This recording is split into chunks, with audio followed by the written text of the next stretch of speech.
I guess I would say the incel movement doesn't really have a goal.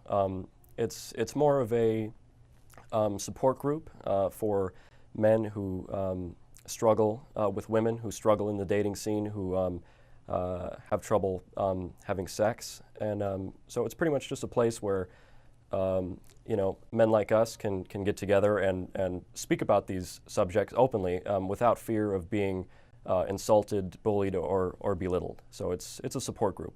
Well, I wouldn't say that misogyny is the cohesive factor of the incel community. I feel that for the most part, the misogyny that you do see in the community comes from a vocal minority of people rather than a hateful majority of people. It's a small amount of people who have radical views that I condemn and I absolutely don't support.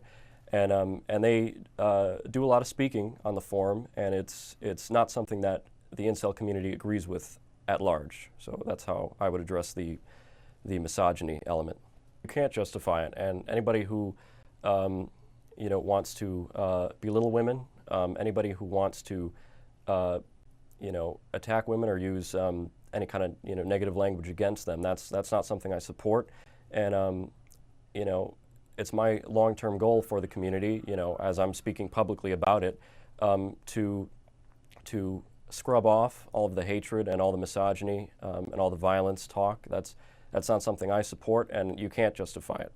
How do I plan on shifting the movement away from that association? I would say one good possibility would be to simply ban all kinds of misogynistic comments and posts, get rid of any violence worship, get rid of any mentions of Elliot Rodger or Alec Manasseh, and try to scrub that from the community entirely. And another possibility that I've been looking into as part of the Incels.me staff, I'm part of the staff in a small way, is to actually possibly allow females, women, to use our boards, to use our forums to communicate with us. I think that would be that would go a long way in scrubbing off all of the misogyny and all the violence worship. I think if we just made it more open so that anybody could come in and say their piece. I don't resign to that. I haven't given up. I've had relationships and sex in the past, and I do think that I'll be able to get myself out of this rut. And I think if anybody, aside from the bottom 20% of genetic quality, if they wanted to find a woman, I don't think they'd have any trouble doing that at all. I think there are a lot of people on the forum who have mental health issues, and I think that needs to be addressed as far as finding a woman. But I think based on all of the incels I've talked to and seen, the amount of them that are actually genetically inferior enough for it to be nearly impossible to find a woman, it's pretty low. It's a pretty small number.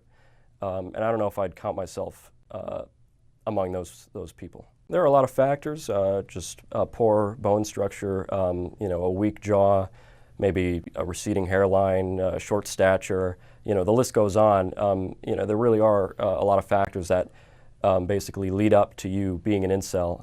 And so, yeah, when I referred to the bottom 20% of genetic quality, those are the people who I think it will be very difficult, if not impossible, for them to find a woman. But the rest, based on everybody that I've talked to, I think quite a few of them are actually not bad looking. They have mental issues, and I don't think they would struggle if they really put a lot of effort into it. And that's my goal is to eventually put a lot more effort into it and find a woman. I don't think that an attack like this is something that anybody in the incel community is truly happy about, despite what you might see on the forum. I don't place the blame on anybody else. I don't even necessarily blame my inceldom on myself. If there's anything I blame, it's just nature for basically putting me in this position, for giving me the genetics that I have, and I don't blame women for any of my problems. And I honestly think that it would just be wrong to do that. I'd like people to realize that not all incels, and not even most incels, are misogynistic. We don't all support violence. I don't support violence. We're not all hateful people. That's just not true. And so I would like to reverse that message into a more positive message, which is that people should be willing to speak openly about their loneliness and their depression and all that. You know, I don't think that's a negative thing at all. And as far as the incel movement going forward, I don't know how we can reverse that negative image, but you know, that's why I'm speaking about this.